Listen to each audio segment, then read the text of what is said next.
जय हिंद, वंदे मातरम। बिहार, बिहारी तथा जातिवाद चुनाव के समय में सबसे बड़ा समस्या बिहारियों के लिए, बिहार के लिए जातिवाद क्यों हो जाता है। अनेकों लोग मुझसे कहते हैं कि मनीष जी, जैसे सारे नेता जो है वो जातिवाद के नाम पे टिकट लेते हैं और केंद्र में भी जब चर्चा होता है, बिहार में टिकट देने की बारी आती है तो जातीय समीकरण साध के टिकट दिया जाता है। तो आप भी जो है जाति के आग में काहे नहीं कूद जाते हैं। हमको बहुत सारे लोगों ने बोला। मैंने बोला कि नहीं, कभी ऐसा नहीं करेंगे हम लोग, स्वाभिमान के साथ समझौता नहीं। और बिहार जिस आग में पिछले 75 साल से जल रहा है, उस आग में अब हम लोग बिहार को नहीं झोंकेंगे। हालांकि बहुत सारे नेता, बहुत सारे बड़े बड़े लोग बहुत सारे वादे करके आए बिहार में, और उन्होंने कहा कि बिहार से जातिवाद को खत्म करेंगे, परिवारवाद को खत्म करेंगे। और फाइनली जब मौका आता है तो हर जगह तो इस पे ध्यान दिया जाता है, लेकिन बिहार में जो है हर एक पार्टियां जो है परिवारवाद में थोड़ी ना थोड़ी डुबकी जरूर लगा लेती है। और जातीय समीकरण साध के जो है हर एक विधानसभा और हर एक लोकसभा में टिकट दिया जाता है। ये आप सभी को सबको पता है। बहुत सारे लोग कमेंट में आएंगे, बोलेंगे बीजेपी जिंदाबाद, आरजेडी जिंदाबाद, कांग्रेस जिंदाबाद, जदयू जिंदाबाद। अरे बिहार जिंदाबाद का नारा लगाइए आप लोग, बिहारी जिंदाबाद का नारा लगाइए आप लोग। किसी भी पार्टी के समर्थक क्यों ना हो, तब जाके जो है कुछ अच्छा होगा, कुछ बड़ा होगा। मैंने वैशाली में आज से लगभग 1 महीना पहले एक कार्यक्रम था, अनय राज जी ने मुझे बुलाया था वहाँ पे। मैं वैशाली गया था लगभग 1 महीना पहले, एक कार्यक्रम था, मैंने वादा किया था वहाँ पे। आज मुझे अभी आधे घंटे पहले एक आदमी का फ़ोन आया कि मनीष जी, आपने वादा किया था कि बिहार में अगर कोई भी अच्छा व्यक्ति जो है अच्छे मुद्दों के साथ ईमानदारी पूर्वक चुनाव लड़ता है तो क्या आप अपना टिकट के चक्कर में उनका साथ देना छोड़ दीजिएगा। मुझे मतलब कि फ़ोन आया और चीज़ों को याद दिलाया गया। मैंने बोला नहीं, आप अगर बिहार के युवा नॉन पॉलिटिकल बैकग्राउंड से आएंगे, अगर नॉन बिग बिजनेसमैन फैमिली से आएंगे, मतलब कि बड़े बिजनेसमैन फैमिली से नहीं आएंगे, अगर किसान के बच्चे हों, अगर वो अच्छा काम कर रहे हों क्षेत्र में, अगर वो चुनाव लड़ेंगे, मनीष कश्यप उनका साथ देंगे। मैं पहले भी आज से 1 महीना पहले वैशाली जो लोकतंत्र की धरती है वहाँ पे मैंने कहा था, अभी भी मैं कह रहा हूँ। और शिवहर में, मोतिहारी में, बेतिया में, वाल्मीकि नगर में, गोपालगंज में, ये तो आसपास का क्षेत्र है। यहाँ पे तो मैं इजीली पहुँच सकता हूँ, इजीली मैं लोगों की मदद कर सकता हूँ। चुनाव मैं भी लड़ूंगा, ये तो फिक्स है। और मैंने बोल दिया तो बोल दिया, मैं तो पीछे हटूंगा नहीं। अब जनता लोगों ने मुझे बोला है कि आपको चुनाव लड़ना है, बहुत सारे लोग बोल रहे हैं, तो मैं चुनाव लड़ूंगा। अब बहुत सारे सूरज कुमार यहाँ पे आरजेडी आरजेडी आरजेडी लिख रहे हैं। सूरज कुमार जी, आप बताइए, आप 5 फायदा बताइए कि हम किसी पार्टी का कार्यकर्ता बनेंगे तो बिहार को क्या फायदा होगा। सूरज कुमार जी बताइए। बहुत सारे लोग लिख रहे हैं BJP BJP BJP, Congress, JDU, सब लिख रहे हैं। सूरज कुमार जी बताइए 5 फायदा। क्या आप अपनी बहन की शादी एक अच्छे घर में करेंगे? क्या वो पार्टी आपको पैसा देगा बहन की शादी अच्छे घर में करने के लिए? क्या सूरज कुमार जी, अगर आपके पिताजी बीमार होंगे तो आप अपने पिताजी का इलाज एक अच्छे अस्पताल में कर सकते हैं? क्या आपको उस पार्टी ने रोजगार दिया है? अगर नहीं तो ये जो आरजेडी आरजेडी लिख रहे हैं उसके जगह पे आप लिखिए कि बिहार का विकास, बिहार का विकास, बिहार का विकास, बिहार जिंदाबाद, बिहारी जिंदाबाद, ये लिखिए। बाकी आपकी मर्जी। मैं तो कह ही सकता हूँ। बहुत सारे लोग कमेंट कर रहे हैं और मैंने सोचा था कि आज लाइव आऊँगा और मैं बहुत जल्द जो मतलब कि चुनाव लड़ूंगा। मैं बताऊंगा कि किन किन सीट पे जो है हम लोग किन किन लोगों का मदद करेंगे, मैं बता दूंगा, मतलब कि हमें कुछ समय चाहिए, बता दूंगा। हम लोग घोषणा पत्र भी जारी करेंगे, चुनाव चिन्ह भी बता देंगे और पहले ही बता देंगे, ये सारी चीज़ें हैं। और चुनाव लड़ना है किसी भी हाल में, क्योंकि इन पॉलिटिकल सिस्टम ने हम लोगों को परेशान किया है।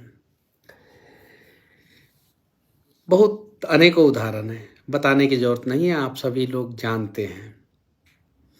और जब मैं मैदान में आऊँगा, मैं स्टाम्प पेपर पे लिख के अपना घोषणा पत्र जारी करूँगा, आप सभी को बताऊँगा कि मैं क्या करूँगा, क्या नहीं करूँगा।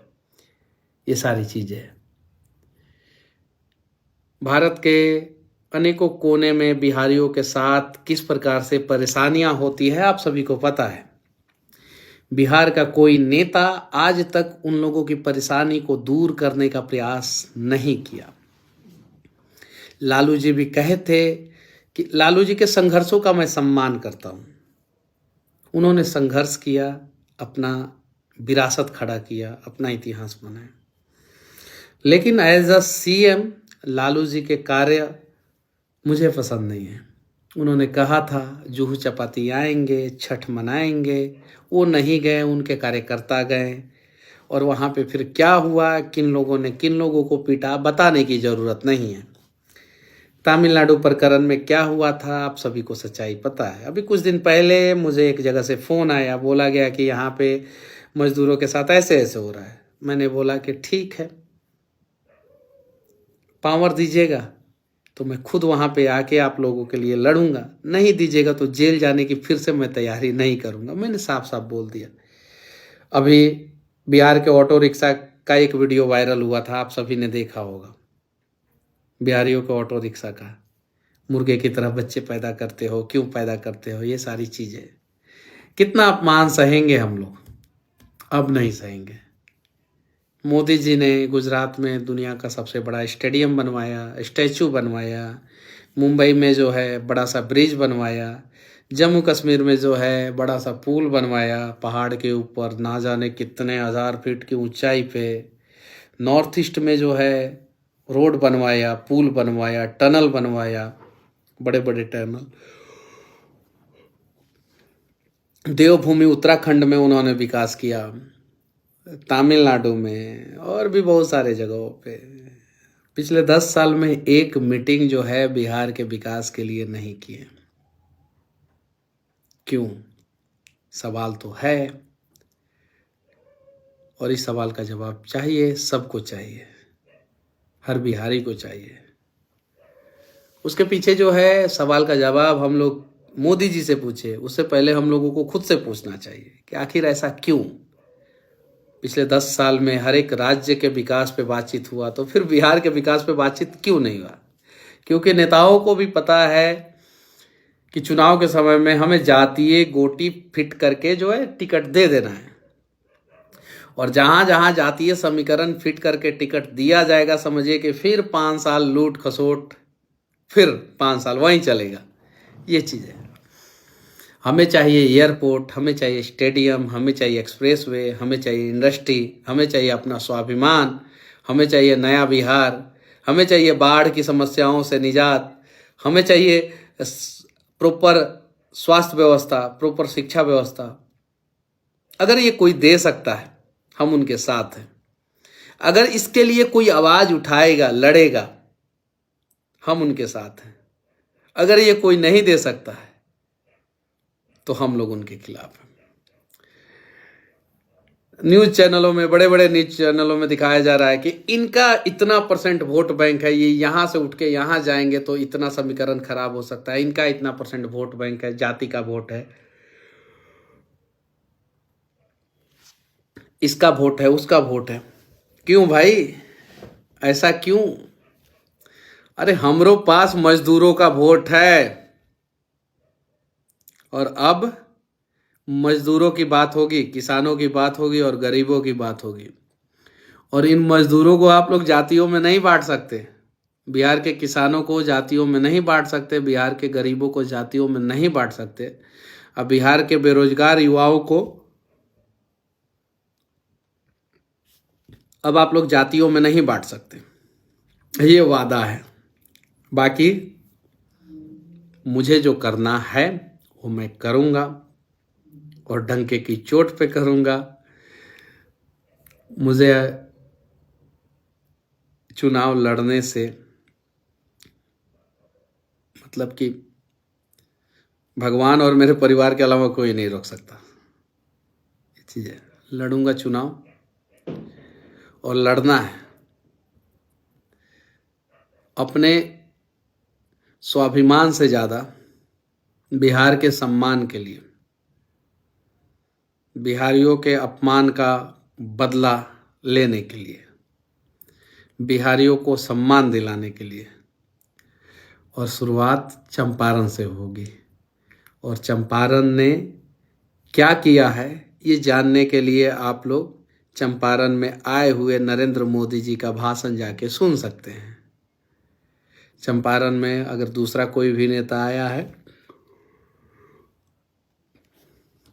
उसका भी भाषण सुन सकते हैं।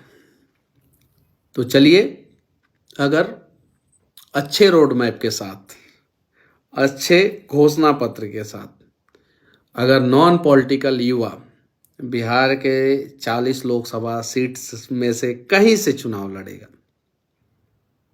मकसद उसका अच्छा रहेगा, नियत उसका अच्छा रहेगा, मनीष कश्यप उसके साथ है, खड़ा है। और चलिए, अब किसी के सहारे नहीं, बिहारी अपने दम पे बिहार को बदलेंगे। जय हिंद।